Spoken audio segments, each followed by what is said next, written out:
Hi നമസ്കാരം. നമ്മൾ fourth സെമ്മിൻ്റെ first മൊഡ്യൂളാണ് പറഞ്ഞുകൊണ്ടിരിക്കുന്നത്. കോപ്പറേറ്റീവ് മാനേജ്മെൻറ്റ് ആൻഡ് അഡ്മിനിസ്ട്രേഷനിലെ ഫസ്റ്റ് മൊഡ്യൂളാണ് ഡിസ്കസ് ചെയ്തുകൊണ്ടിരിക്കുന്നത്. ഇത് ആ ഫസ്റ്റ് മൊഡ്യൂളിൻ്റെ സെക്കൻഡ് പാർട്ടാണ്. ഒരു പാർട്ടും കൂടെ ചെയ്താലേ നമുക്ക് ആ ഫസ്റ്റ് മൊഡ്യൂൾ തീർക്കാൻ കഴിയത്തുള്ളൂ. അപ്പോൾ ഇത് അതിൻ്റെ സെക്കൻഡ് പാർട്ടാണ്. ഇതും പരീക്ഷയ്ക്ക് ഒരു 4 മാർക്കിനൊക്കെ ചോദിക്കാൻ സാധ്യതയുള്ള ഏരിയ ആണ് എന്നുള്ളതാണ് കേട്ടോ. അപ്പോൾ ഇതിനകത്ത് നമ്മൾ ആദ്യം പറയുന്നത് കോപ്പറേറ്റീവ് മാനേജ്മെൻറ്റിൻ്റെ നേച്ചറിനെ കുറിച്ചിട്ടാണ്. ഇത് സാധാരണഗതിയിൽ ഇതെല്ലാം മാറി മാറി ചോദിക്കാറുണ്ട്. ഈ നേച്ചർ ഓഫ് കോപ്പറേറ്റീവ് മാനേജ്മെൻറ്റ്, അതേപോലെ need for cooperative management, importance of cooperative management, objectives of cooperative management, ഇത്രയും കാര്യങ്ങളൊക്കെ സാധാരണഗതിയിൽ പരീക്ഷയ്ക്ക് ഇങ്ങനെ മാറി മാറി ചോദിക്കാറുണ്ട്. ഇതെല്ലാം 4 മാർക്കിൻ്റെ ഏരിയയാണ്. ഇത് ഓരോന്നും 4 മാർക്കിൻ്റെ ഏരിയയാണ്.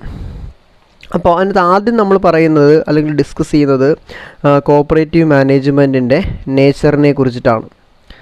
അപ്പം പ്രധാനമായിട്ടും നമുക്കവിടെ ഒരു 6 പോയിൻ്റാണ് ഞാനിവിടെ ഡിസ്കസ് ചെയ്തിട്ടുള്ളത്. അതിൽ ഫസ്റ്റ് പോയിൻ്റ് എന്ന് പറയുന്നത് ഡെമോക്രാറ്റിക് ആൻഡ് പാർട്ടിസിപ്പേറ്ററി എന്നുള്ളതാണ്.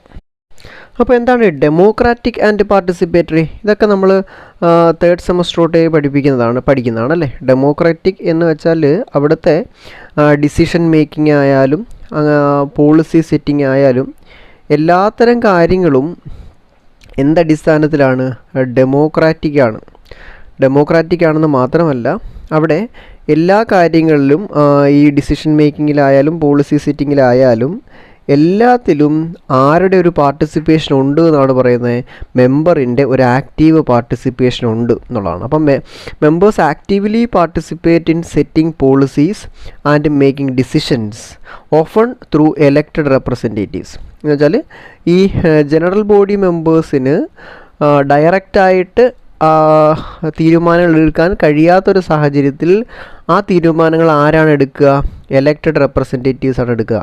എന്ന് വെച്ചാൽ ഈ ജനറൽ ബോഡി മെമ്പേഴ്സിന് പകരമായിട്ടാണ് അല്ലെങ്കിൽ അവർക്ക് വേണ്ടിയാണ് ആര് ഈ തീരുമാനം എടുക്കുന്നത്?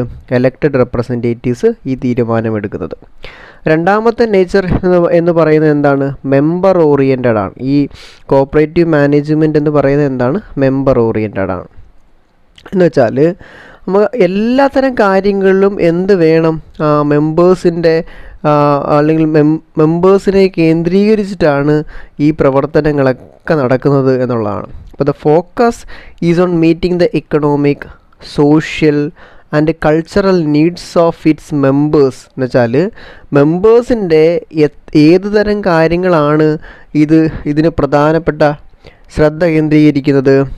അത് ഒരു ആളുകളുടെ അല്ലെങ്കിൽ അവിടുത്തെ മെമ്പേഴ്സിൻ്റെ എക്കണോമിക്, സോഷ്യൽ, കൾച്ചറൽ, അപ്പോൾ അങ്ങനെയുള്ള ആവശ്യങ്ങൾക്കാണ് ആര് ശ്രദ്ധ കൊടുക്കുന്നത്? നമ്മുടെ കോപ്പറേറ്റീവ് സൊസൈറ്റി ശ്രദ്ധ കൊടുക്കുന്നത്.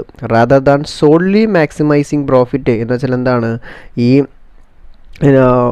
പ്രോഫിറ്റ് മാക്സിമൈസ് ചെയ്യുക എന്ന് പറയുന്ന ഒരൊറ്റ ലക്ഷ്യം മാത്രമല്ല. യഥാർത്ഥത്തിൽ കോപ്പറേറ്റീവ് സൊസൈറ്റികൾ എന്ന് പറയുന്നത് പ്രോഫിറ്റ് ഏൺ ചെയ്യുന്ന സ്ഥാപനങ്ങളല്ല. എന്നിരുന്നാൽ പോലും അവരെന്ത് ചെയ്യാറുണ്ട്? പ്രോഫിറ്റ് ഏൺ ചെയ്യാറുണ്ട്. അപ്പോൾ പ്രോഫിറ്റ് ഏൺ ചെയ്യൽ മാത്രമല്ല, പകരം മെമ്പേഴ്സിൻ്റെ എക്കണോമിക് ആയിട്ടുള്ള, സോഷ്യലായിട്ടുള്ള, കൾച്ചറലായിട്ടുള്ള അത്തരം ആവശ്യങ്ങൾ അതിന് കേന്ദ്രീകരിക്കുക എന്നുള്ളതാണ്. മൂന്നാമത്തെ point self help and mutual aid. അറിയാം, സെൽഫ് ഹെൽപ്പ് എന്ന് വെച്ചാൽ എന്താണ്? ഒരു മെമ്പർ ആ മെമ്പറിന് വേണ്ടി തന്നെ പ്രവർത്തിക്കുന്നുണ്ട്. അതേപോലെ തന്നെ മ്യൂച്വൽ എയ്ഡ്, മറ്റുള്ളവർക്ക് കൂടെ എന്ത് കൊടുക്കുന്നുണ്ട്? സഹായം കൊടുക്കുന്നുണ്ട് കോപ്പറേറ്റീവ് സൊസൈറ്റിയിലൂടെ. അപ്പോൾ cooperatives emphasize self reliance and collaboration to address common needs and challenges. അപ്പോൾ അവിടുത്തെ കോമൺ നീഡുകളും ചലഞ്ചുകളും ഉണ്ട്. ഈ കോമൺ നീഡുകളെയും ചലഞ്ചുകളെയും അഡ്രസ്സ് ചെയ്യാൻ പാകത്തിൽ ഈ കോപ്പറേറ്റീവ് സൊസൈറ്റി അവിടുത്തെ അംഗങ്ങളെ എന്താക്കിയെടുക്കും? അംഗങ്ങളെ സെൽഫ് റിലയൻ്റ് ആക്കിയെടുക്കും എന്നുള്ളതാണ്. നാലാമത്തെ പോയിന്റ് ഓട്ടോണമി ആൻഡ് ഇൻഡിപെൻഡൻസ് എന്നുള്ളതാണ് കേട്ടോ. Autonomy and independence. Cooperative management എന്ന് പറയുന്നത് ഒരു ഓട്ടോണമി ഉള്ള സ്ഥാപനമാണ്, അല്ലെങ്കിൽ എന്താണ്, ഓട്ടോണമി ഉണ്ട് എന്നുള്ളതാണ് കേട്ടോ. പരസ്പരാശ്രയം എന്ന് വെച്ചാൽ അധികം ഡിപ്പെൻഡൻസ് ഇല്ല. സഹകരണ സ്ഥാപനങ്ങൾക്ക് ഓവറായിട്ട് ആരെയും ഡിപ്പെൻഡ് ചെയ്യുന്നില്ല. അതൊരു പരിധി വരെ പക്ഷേ ആരെ ഡിപ്പെൻഡ് ചെയ്യുന്നുണ്ട്, നമ്മുടെ ഗവൺമെൻറ്റിനെ ഒരു പരിധി വരെ എന്ന് വേണമെങ്കിൽ പറയാൻ പറ്റും. അപ്പോൾ cooperatives are independent organization controlled by their members free from external interference. എന്ന് വെച്ചാൽ കോപ്പറേറ്റീവ് സൊസൈറ്റികൾ അല്ലെങ്കിൽ കോപ്പറേറ്റീവ് സ്ഥാപനങ്ങൾ എന്ന് പറയുന്നത് മറ്റ് ഓർഗനൈസേഷനുമായിട്ട് എന്തില്ലാത്തതാണ്, ഡിപ്പെൻഡൻസ് ഇല്ലാത്ത ആൾക്കാരാണ്. ഈ കോപ്പറേറ്റീവ് സൊസൈറ്റിയെ കൺട്രോൾ ചെയ്യുന്നത് ആരായിരിക്കും? Controlled by their members. ആരാണോ മെമ്പർമാർ, ആ മെമ്പർമാരാണ് എന്ത് ചെയ്യുന്നത്, ആ കോപ്പറേറ്റീവ് സൊസൈറ്റിയെ കൺട്രോൾ ചെയ്യുന്നത്. ഫ്രീ ഫ്രം എക്സ്റ്റേണൽ ഇൻ്റർഫിയറൻസ് എന്ന് വെച്ചാൽ എന്താണ്, എക്സ്റ്റേണൽ ഇൻ്റർഫിയറൻസുകൾ ഇല്ല എന്ന് തന്നെ പറയാൻ പറ്റും. ഇനി ഈ ട്രാൻസ്പെറൻസി ആൻഡ് അക്കൗണ്ടബിലിറ്റി എന്ന് പറയുമ്പം അവിടെ ഏത് തരത്തിലുള്ള ട്രാൻസാക്ഷൻസ് നടന്നാലും, എത്തരത്തിലുള്ള പ്രാക്ടീസസ് ഒക്കെ നടന്നാലും, ഏത് തരം ഇവൻറ്റുകൾ നടന്നാലും നമ്മൾ ആരോട് അക്കൗണ്ടബിളാണ്, മെമ്പേഴ്സിനോട് അക്കൗണ്ടബിളാണ് എന്നുള്ളതാണ്. വെച്ചാൽ എല്ലാത്തരം കാര്യങ്ങളും നല്ല ട്രാൻസ്പെറൻ്റ് ആയിരിക്കും. അപ്പോൾ cooperatives operate with transparency in their financial and operational practices accountable to their members. എന്ന് വെച്ചാൽ കോപ്പറേറ്റീവ്സ് പറയുമ്പോൾ ഏത് തരം ഓപ്പറേഷൻസ് ആയാലും, എൻ്റെ ഫൈനാൻഷ്യൽ ഓപ്പറേഷൻസ് ആയാലും മറ്റു ഓപ്പറേഷണൽ പ്രാക്ടീസസ് ആയാലും മെമ്പേഴ്സിനോട് അക്കൗണ്ടബിളാണ്. Last point, focus on values. എന്ന് വെച്ചാൽ കോപ്പറേറ്റീവ് സൊസൈറ്റി എപ്പോഴും അവരുടെ ചില സഹകരണ തത്വങ്ങളുണ്ട്. എന്താണ് കോപ്പറേറ്റീവ് പ്രിൻസിപ്പിൾസ് എന്ന് പറയും.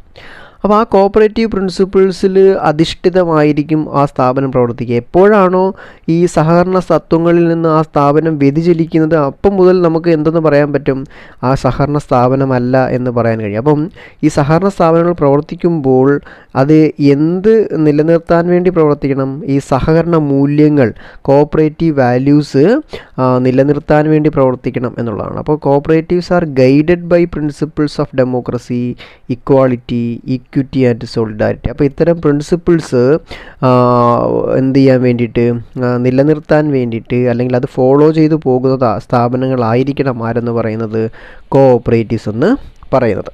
അപ്പോൾ അത്രയാണ് നേച്ചർ ഓഫ് കോഓപ്പറേറ്റീവ് മാനേജ്മെൻറ്റ് എന്ന് പറയുക. അതിനുശേഷം നമ്മൾ പറയുന്നത് നീഡ് ഫോർ കോഓപ്പറേറ്റീവ് മാനേജ്മെൻ്റ് ആണ്.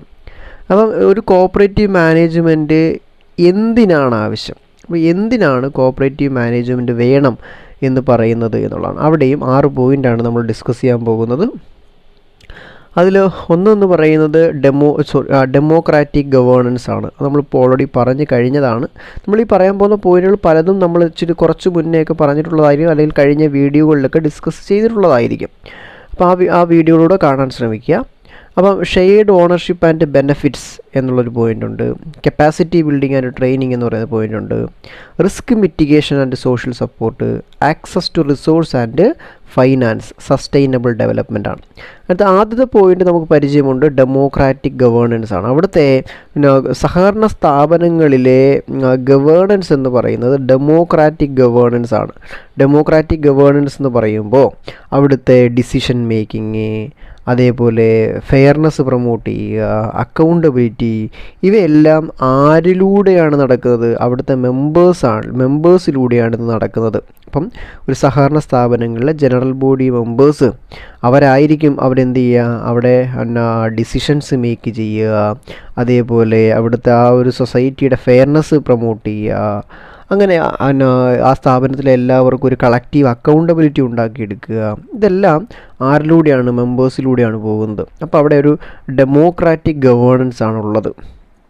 രണ്ടാമത്തെ ഷെയർഡ് ഓണർഷിപ്പ് ആൻഡ് ബെനഫിറ്റ്സ് എന്ന് വെച്ചാൽ ഓണർഷിപ്പ് എന്ന് പറയുന്നത്, ഇപ്പം ഒരു കോഓപ്പറേറ്റീവ് സൊസൈറ്റിയുടെ ഓണർ എന്ന് പറയുന്നത് ഒരാളോ രണ്ടാളോ അല്ലെങ്കിൽ ബോർഡ് ഓഫ് ഡയറക്ടേഴ്സോ അല്ല. പകരം അവിടെ ജനറൽ ബോഡി മെമ്പേഴ്സ് എത്ര പേരുണ്ടോ അത്രയും പേരും ചേർന്നതാണ് എന്ന് പറയുന്നത് കോഓപ്പറേറ്റീവ് സൊസൈറ്റിയുടെ ഓണർഷിപ്പ് എന്ന് പറയുന്നത്. അപ്പോൾ അവിടുത്തെ ഓണർഷിപ്പ് ആയാലും അവിടുത്തെ ബെനഫിറ്റ്സ് ആയാലും എങ്ങനെയാണ്, ഷെയർഡ് ആണ് എന്ന് പറയാൻ കഴിയും. അപ്പോൾ it facilitates equitable distribution of profits or benefits among members, encouraging participation and collective responsibility. അപ്പോൾ അവിടുത്തെ പ്രോഫിറ്റ്, ആ പ്രോഫിറ്റ് ഏൺ ചെയ്താലും ലോസ് ഏൺ ചെയ്താലും ആ പ്രോഫിറ്റിൻ്റെയൊക്കെ ഡിസ്ട്രിബ്യൂഷൻ എങ്ങനെയാണ്? ഇക്വിറ്റബിൾ ഡിസ്ട്രിബ്യൂഷനാണ്. അപ്പോൾ എല്ലാ മെമ്പേഴ്സിനും ഒരേപോലെ ഡിസ്ട്രിബ്യൂട്ട് ചെയ്യണം. അത് ബാക്കി എല്ലാ കാര്യങ്ങളിലും പാർട്ടിസിപ്പേറ്റ് ചെയ്യാൻ വേണ്ടി ഒരു എൻകറേജ്മെൻറ്റ് ഉണ്ടാക്കി കൊടുക്കണം. അതേപോലെ അവിടുത്തെ റെസ്പോൺസിബിലിറ്റി എങ്ങനെയാവാം? കളക്റ്റീവ് റെസ്പോൺസിബിലിറ്റിയാണ്. മൂന്നാമത്തതാണ് കപ്പാസിറ്റി ബിൽഡിംഗ് ആൻഡ് ട്രെയിനിങ് എന്ന് പറയുന്നത്. എന്നുവെച്ചാൽ ഒരു കോപ്പറേറ്റീവ് സൊസൈറ്റിയിൽ നല്ല കോപ്പറേറ്റീവ് മാനേജ്മെൻറ്റ് ഉണ്ടെങ്കിൽ മാത്രമേ അവിടുത്തെ മെമ്പേഴ്സായാലും അവിടുത്തെ സ്റ്റാഫുകളായാലും അവർക്ക് എന്ത് കൊടുക്കാൻ കഴിയൂ? കപ്പാസിറ്റി ബിൽഡിംഗ്, അല്ലെങ്കിൽ അവർക്ക് നല്ല ട്രെയിനിങ് കൊടുക്കാൻ കഴിയൂ. Cooperative management provides opportunity for members to develop skills in financial literacy, business management and sustainable practice, enhancing their capacity to contribute to the cooperatives. അപ്പോൾ നമ്മുടെ സഹകരണ സ്ഥാപനങ്ങളെ സക്സസ്സിലേക്ക് നയിക്കുവാൻ വേണ്ടിയിട്ട് അതിനാവശ്യമായ ഒരു ഫൈനാൻഷ്യൽ ലിറ്ററസി അല്ലെങ്കിൽ നല്ലൊരു ബിസിനസ് മാനേജ്മെൻറ്റ്, ഇവയൊക്കെ കിട്ടാൻ വേണ്ടിയിട്ടുള്ള ട്രെയിനിങ് ആർക്ക് പ്രൊവൈഡ് ചെയ്ത് കൊടുക്കും? മെമ്പേഴ്സിന് പ്രൊവൈഡ് ചെയ്ത് കൊടുക്കും എന്നുള്ളതാണ്. അപ്പോൾ നാലാമത്തെ point risk mitigation and social support എന്നുള്ളതാണ്. Risk mitigation and social support. അപ്പോൾ it helps share risk and losses, providing a safety net and fostering social solidarity within the community. അപ്പോൾ നമ്മൾ നേരത്തെ പറഞ്ഞു എന്താണ് അവിടെ ഡെമോക്രാറ്റിക് ഗവേണൻസ്, അല്ലെങ്കിൽ ഷെയർഡ് ഓണർഷിപ്പ് ആൻഡ് ബെനിഫിറ്റ്സിൽ പറഞ്ഞു നമ്മൾ പ്രോഫിറ്റൊക്കെ ഇക്വിറ്റബിളായിട്ട് ഡിസ്ട്രിബ്യൂട്ട് ചെയ്യുമെന്ന് പറഞ്ഞു. അവിടെ ഞാൻ പറഞ്ഞിരുന്നു പ്രോഫിറ്റ് മാത്രമല്ല ഇക്വിറ്റബിളായിട്ട് ഡിസ്ട്രിബ്യൂട്ട് ചെയ്യുന്നത്, അവിടെ റിസ്ക് ആയാലും ലോസ് ആയാലും എല്ലാം എന്ത് ചെയ്യണം? ആളുകൾക്കിടയിൽ വളരെ കൃത്യമായിട്ട് എന്ത് ചെയ്യണം? അല്ലെങ്കിൽ വളരെ ഈക്വലായിട്ട് ഷെയർ ചെയ്ത് കൊടുക്കപ്പെടും എന്നുള്ളതാണ്. അതാണ് റിസ്ക് മിറ്റിഗേഷൻ എന്ന് പറയുക. അഞ്ചാമത്തെ point access to resource and finance. എന്നുവെച്ചാൽ നല്ല മാനേജ്ഡ് ആയിട്ടുള്ളൊരു കോപ്പറേറ്റീവ്സിൽ നമുക്ക് പെട്ടെന്ന് എന്ത് ചെയ്യാൻ പറ്റും? ഇൻവെസ്റ്റ്മെൻറ്റ് അല്ലെങ്കിൽ ഫണ്ടിങ്ങിനെ അട്രാക്റ്റ് ചെയ്യാൻ കഴിയും. അപ്പോൾ അങ്ങനെ ഇൻവെസ്റ്റ്മെൻറ്റ് അല്ലെങ്കിൽ ഫണ്ടിങ് കൃത്യമായി അട്രാക്റ്റ് ചെയ്ത് കഴിഞ്ഞാൽ അവിടെ എന്ത് വരും? ഈ റിസോഴ്സ് അല്ലെങ്കിൽ ഫൈനാൻസിലേക്ക് നമുക്ക് നല്ലൊരു എന്തുണ്ടാവും? ആക്സസ് ഉണ്ടാവും. Enabling members to expand their business and improve their livelihood. അപ്പം ഇങ്ങനെ ഫണ്ട് അല്ലെങ്കിൽ ഇൻവെസ്റ്റ്മെൻറ്റ് ആ സ്ഥാപനത്തിലേക്ക് വന്നാൽ മാത്രമേ ആ ഫണ്ട് ഉപയോഗിച്ച് അവിടുത്തെ മെമ്പേഴ്സിന് എന്ത് ചെയ്യാൻ പറ്റത്തുള്ളൂ? വേറൊരു ബിസിനസ് തുടങ്ങുകയോ ആ ബിസിനസ്സിൻ്റെ വരുമാനത്തിൽ നിന്നാണ് പിന്നെ എന്ത് ചെയ്യുന്നത്? ആ സ്ഥാപനത്തിൻ്റെ ഒരു വരുമാനം വരുന്നത്, ഇൻട്രസ്റ്റ് രൂപത്തിൽ വരുന്നത്. ഓക്കെ, ലാസ്റ്റ് പോയിൻ്റാണ് സസ്റ്റൈനബിൾ ഡെവലപ്മെൻറ്റ്. സസ്റ്റൈനബിൾ ഡെവലപ്മെൻറ്റ് വെച്ചാൽ സുസ്ഥിര വികസനം എന്നുള്ളതാണ്. അപ്പോൾ cooperative management promotes environmental sustainability and community engagement, contributing to overall wellbeing of the region. അപ്പോൾ കോപ്പറേറ്റീവ് മാനേജ്മെൻറ്റ് എന്ന് പറയുന്നത് പ്രൊമോട്ട്സ് എന്തോന്ന്? Environmental sustainability. അപ്പം കോപ്പറേറ്റീവ് മാനേജ്മെൻറ്റ് എന്തൊക്കെ പ്രൊമോട്ട് ചെയ്യുന്നുണ്ട്? എൻവയോൺമെൻറ്റൽ സസ്റ്റൈനബിലിറ്റി പ്രൊമോട്ട് ചെയ്യുന്നുണ്ട്, കമ്മ്യൂണിറ്റി എൻഗേജ്മെൻറ്റും പ്രൊവൈഡ് ചെയ്യുന്നുണ്ട്. അതിലൂടെ ഒരു റീജിയൻ്റെ ഓവറോൾ വെൽബീയിങ്ങിലേക്ക് നമുക്ക് എന്ത് ചെയ്യാൻ കഴിയും? കോൺട്രിബ്യൂട്ട് ചെയ്യാൻ കഴിയും. അപ്പോൾ അത്രയാണ് എന്തെന്ന് പറയുന്നത് നമ്മുടെ നീഡ് ഫോർ കോപ്പറേറ്റീവ് മാനേജ്മെൻറ്റ് എന്ന് പറയുന്നത്. അടുത്തതായിട്ട് നമുക്കിനി പറയാനുള്ളതെന്ന് വെച്ചാൽ ഇമ്പോർട്ടൻസ് ആണ്. നീഡ് കഴിഞ്ഞാൽ ഇമ്പോർട്ടൻസ്. അപ്പോൾ നിങ്ങൾക്ക് വേണമെങ്കിൽ നീഡ് ആൻഡ് ഇമ്പോർട്ടൻസ് എന്ന് പറഞ്ഞുകൊണ്ട് ഒരുമിച്ച് പഠിക്കാം, അതല്ലെങ്കിൽ നീഡ് വേറെ ഇമ്പോർട്ടൻസ് വേറെ, അങ്ങനെ പഠിക്കാം. അപ്പോൾ ഞാൻ നീഡ് 6 പോയിൻ്റ് പറയുന്നുണ്ട്, ഇമ്പോർട്ടൻസിന് അടുത്തൊരു 6 പോയിൻ്റ് പറയുന്നുണ്ട്. അപ്പോൾ നിങ്ങൾക്ക് ഇത് നീഡ് ആൻഡ് ഇമ്പോർട്ടൻസ് എന്നുള്ള രീതിക്ക് പഠിക്കുകയാണെങ്കിൽ 6 6 12 പോയിൻ്റ് ഉണ്ട്. അതിനകത്തൊരു 7-8 പോയിൻ്റ് പഠിച്ചാൽ മതിയാവും കേട്ടോ. അപ്പം ഇമ്പോർട്ടൻസ് എക്കണോമിക് എംപവർമെൻ്റ് ആണ്. എന്നുവെച്ചാൽ കോപ്പറേറ്റീവ് മാനേജ്മെൻറ്റ് അവിടുത്തെ മെമ്പേഴ്സിന് വളരെ കൃത്യമായിട്ടുള്ള എന്ത് കൊടുക്കുന്നുണ്ട്? ഒരു എംപവർമെൻറ്റ് കൊടുക്കുന്നുണ്ടെന്നുള്ളതാണ്. എന്തിനൊക്കെയുള്ള എംപവർമെൻ്റ് ആണ്? To control their economic futures, അല്ലെങ്കിൽ generate income and improve their livelihoods. ഇത്തരം കാര്യങ്ങൾക്കൊക്കെ വേണ്ടിയിട്ടുള്ള ഒരു എംപവർമെൻറ്റ് ആര് കൊടുക്കുന്നുണ്ട്? കോപ്പറേറ്റീവ് മാനേജ്മെൻറ്റ് പ്രൊവൈഡ് ചെയ്യുന്നുണ്ട്. പിന്നെ സോഷ്യൽ ഇൻക്ലൂഷനാണ്. സോഷ്യൽ ഇൻക്ലൂഷൻ എന്ന് വെച്ചാൽ it provides A platform for marginalized communities to participate in the economy and access resources, fostering social inclusions and equity.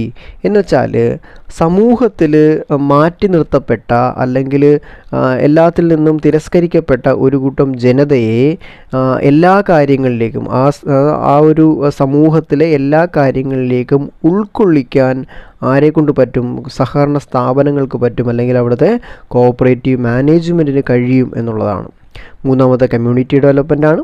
Cooperative management strengthens communities by promoting collaboration, social responsibility and sustainable development. അപ്പോൾ sustainable ഡെവലപ്മെൻറ്റിലൂടെയും social റെസ്പോൺസിബിലിറ്റിയിലൂടെയും അതേപോലെ collaboration promote ചെയ്യുന്നതിലൂടെയും നമുക്ക് ഒരു community എന്ത് ചെയ്യാൻ കഴിയും? Strengthen ചെയ്യാൻ കഴിയും എന്നുള്ളതാണ്.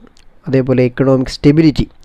Cooperative businesses can offer stability and resilience in the face of economic downturns, protecting members' job and livelihood. എന്ന് വെച്ചാൽ നമ്മുടെ ഏതെങ്കിലും ഒരു ചില സമയങ്ങളിൽ നമ്മുടെ ഒരു എക്കണോമിക് ഡൗൺ ടേൺ ഉണ്ടാവുകയാണെങ്കിൽ, അല്ലെങ്കിൽ നമ്മുടെ ഒരു സമ്പദ് വ്യവസ്ഥ ഒരു ഇച്ചിരി താഴേക്ക് വരികയാണെങ്കിൽ, അല്ലെങ്കിൽ സമ്പദ് വ്യവസ്ഥ ഒരു തകർന്നു നിൽക്കുന്ന സമയമാണെങ്കിൽ ആ സ്ഥാപനത്തിലെ മെമ്പേഴ്സിന് തൊഴിൽ നഷ്ടമില്ലാതെ അല്ലെങ്കിൽ അവരുടെ ഒരു വരുമാന മാർഗം നഷ്ടപ്പെട്ടു പോകാതെ നല്ലൊരു സ്റ്റെബിലിറ്റിയോടെ അല്ലെങ്കിൽ നല്ലൊരു സ്റ്റേബിളായിട്ട് നിൽക്കാൻ ആരെ സഹായിക്കും? കോഓപ്പറേറ്റീവ് മാനേജ്മെൻറ്റ് സഹായിക്കും. അതേപോലെ ഇൻക്രീസ്ഡ് എഫിഷ്യൻസി ആൻഡ് പ്രൊഡക്ടിവിറ്റി. എന്തുവാ? നമുക്കിടെ എഫിഷ്യൻസിയും പ്രൊഡക്ടിവിറ്റിയൊക്കെ കൂടുതലാണെന്നുള്ളതാണ്. Well managed cooperatives can achieve economies of scale, improve efficiency and increase productivity, benefiting members and the wider community. എന്ന് വെച്ചാൽ എന്താണ്? നമ്മൾ നല്ല മാനേജ്ഡ് ആയിട്ടുള്ളൊരു കോഓപ്പറേറ്റീവ്സ് എന്ന് വെച്ചാൽ അവിടുത്തെ കോഓപ്പറേറ്റീവ് മാനേജ്മെൻറ്റ് നല്ലതാണെങ്കിൽ അതുവഴി നമുക്ക് എന്തൊക്കെ അച്ചീവ് ചെയ്യാൻ കഴിയും? ഇക്കണോമീസ് of scale, efficiency improvement, productivity increasing, അതേപോലെ തന്നെ മെമ്പർ ബെനിഫിഷ്യറി, അങ്ങനെയുള്ള എല്ലാ കാര്യങ്ങളും നമുക്ക് എന്ത് ചെയ്യാൻ പറ്റും? അവിടുന്ന് നേടിയെടുക്കാൻ കഴിയുമെന്നുള്ളതാണ്. ലാസ്റ്റ് പോയിൻ്റായിട്ട് നമ്മൾ പറയുന്നത് എന്താണ്? പ്രൊമോട്ടിങ് ഡെമോക്രാറ്റിക് വാല്യൂസ് എന്നുള്ളതാണ്. അപ്പോൾ അതൊരു പ്രധാനപ്പെട്ട പോയിൻ്റാണ്. കാരണം cooperative organisations R democratic organisations അല്ലേ? ഡെമോക്രാറ്റിക് ഓർഗനൈസേഷൻസ് ആണ് എല്ലാതരം കോഓപ്പറേറ്റീവ് ഓർഗനൈസേഷനും. അതുകൊണ്ട് തന്നെ ഏതൊരു കോഓപ്പറേറ്റീവ് സൊസൈറ്റിയിലെ മാനേജ്മെൻ്റ് ആയാലും അല്ലെങ്കിൽ കോഓപ്പറേറ്റീവ് മാനേജ്മെൻ്റ് ആയാലും അവരുടെ ഒരു പ്രധാനപ്പെട്ട ലക്ഷ്യം എന്ന് പറയുന്നത് എന്തായിരിക്കണം? ഡെമോക്രാറ്റിക് വാല്യൂസ് പ്രൊമോട്ട് ചെയ്യുക എന്നുള്ളതാണ് കേട്ടോ. അപ്പോൾ അത്രയാണ് ഉള്ളത്. ഇനി അടുത്തായിട്ട് നമ്മൾ പറയുന്നത് ഒരു പ്രധാനപ്പെട്ട ഏരിയയാണ്. ഏറ്റവും പ്രധാനപ്പെട്ട ഏരിയ എന്ന് പറയാൻ കഴിയും. ഒരു 5 പോയിൻ്റേ ഉൾപ്പെടുത്തിയിട്ടുള്ളൂ. അതങ്ങനെ തന്നെ പഠിക്കണം. ഒബ്ജക്റ്റീവ്സ് ഓഫ് കോഓപ്പറേറ്റീവ് മാനേജ്മെൻ്റ് ആണ്. കോഓപ്പറേറ്റീവ് മാനേജ്മെൻറ്റിൻ്റെ പ്രധാനപ്പെട്ട ലക്ഷ്യങ്ങൾ എന്തൊക്കെയാണ്? അതിൽ ഒന്നാമത്തെ point, to improve the performance of efficiency of cooperative institutions. Cooperative ഇൻസ്റ്റിറ്റ്യൂഷനുകളുടെ എഫിഷ്യൻസി അല്ലെങ്കിൽ അവരുടെ പെർഫോമൻസ് ഓഫ് എഫിഷ്യൻസി ഇംപ്രൂവ് ചെയ്യിക്കുക. രണ്ടാമത്തെ, improve the technical feasibility and economic viability. എന്ന് വെച്ചാൽ എന്താണ്? ഒരു സ്ഥാപനത്തിൻ്റെ ടെക്നിക്കൽ ഫീസിബിലിറ്റി അല്ലെങ്കിൽ അവിടുത്തെ ഒരു എക്കണോമിക് വയബിലിറ്റി, ആ സംഗതി എന്ത് ചെയ്യുക? ഇമ്പ്രൂവ് ചെയ്യുക എന്നുള്ളതാണ്. ടെക്നിക്കൽ ഫീസിബിലിറ്റി എന്ന് വെച്ചാൽ നമ്മുടെ ആ സ്ഥാപനത്തിൻ്റെ മുന്നോട്ട് പോയി ഫീസിബിലിറ്റി എന്ന് പറഞ്ഞാലും അല്ലെങ്കിൽ വയബിലിറ്റി എന്ന് പറഞ്ഞാലും നമ്മുടെ സ്ഥാപനത്തിൻ്റെ മുന്നോട്ട് പോക്കാണ്. അത് ടെക്നിക്കലായിട്ടായാലും എക്കണോമിക്കലായിട്ടായാലും നമുക്ക് മുന്നോട്ട് പോകാൻ കഴിയണം. ആ മുന്നോട്ട് പോകാനുള്ള ഇമ്പ്രൂവ് ചെയ്യുക, വഴി ഇമ്പ്രൂവ് ചെയ്യുക എന്നുള്ളതാണ്. മൂന്നാമത്തെ point, cooperatives as service organisation stress should be given for the principle of service as motive. എന്ന് വെച്ചാൽ നമ്മുടെ കോഓപ്പറേറ്റീവ്സ് എന്ന് പറയുന്നത് സർവീസ് ഓർഗനൈസേഷൻസ് ആയതുകൊണ്ട് തന്നെ നമ്മൾ അവിടുത്തെ സ്ട്രെസ്സ് അല്ലെങ്കിൽ ഇമ്പോർട്ടൻസ് അല്ലെങ്കിൽ ഫോക്കസ് ആർക്ക് കൊടുക്കണം?